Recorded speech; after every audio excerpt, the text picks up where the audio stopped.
Le musée McCord célèbre la vie d'hier et d'aujourd'hui et rend notre histoire accessible au grand public. Sa collection d'archives textuelles compte des pièces uniques. Une partie de ces milliers de documents sont numérisés et rendus publics grâce au soutien de la financière Sun Life. Des documents inédits qui jettent un éclairage nouveau sur notre histoire sociale et familiale.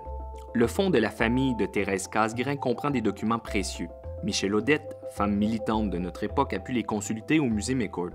Thérèse Casgrain, pour moi, c'est comme Évelyne Saint-Onge, c'est comme Mary Touax, des fondatrices, des piliers, des femmes qui ont mené de grandes luttes qu'on semble un peu trop oublier. Née à Montréal à la fin du 19e siècle, la militante Thérèse Casgrain est la fille de l'homme d'affaires Rodolphe Forget.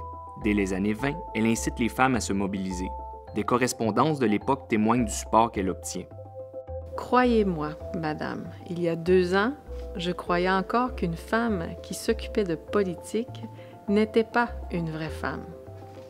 Après une vie de luttes acharnées, Thérèse Casgrain, âgée de près de 80 ans, met toutes ses énergies à relayer le message des femmes autochtones privées de leurs droits.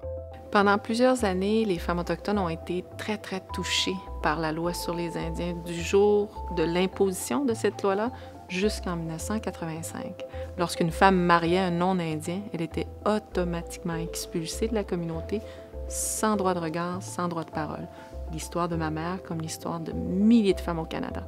En 1975, Thérèse Casgrain supporte publiquement Mary Touax Early, une militante autochtone de Kahnawake qui a été dépouillée de ses droits par sa communauté en vertu de la loi sur les Indiens. Des histoires comme ça, il y en a eu partout à travers le Canada. C'était cruel pour les femmes, je dirais, les femmes et les enfants. Et là, j'ai une copie dans mes mains d'un bout d'histoire qui fait encore mal. La situation rend Thérèse Casgrain furieuse. Elle joue de ses contacts politiques et écrit au ministre Marc Lalonde.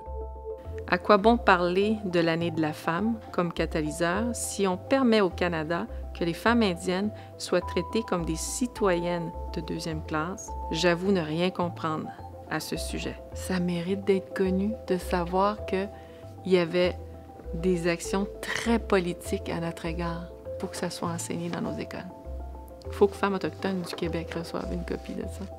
L'implication de Thérèse Casgrain dans les années 1970 est accueillie avec espoir parmi les femmes autochtones.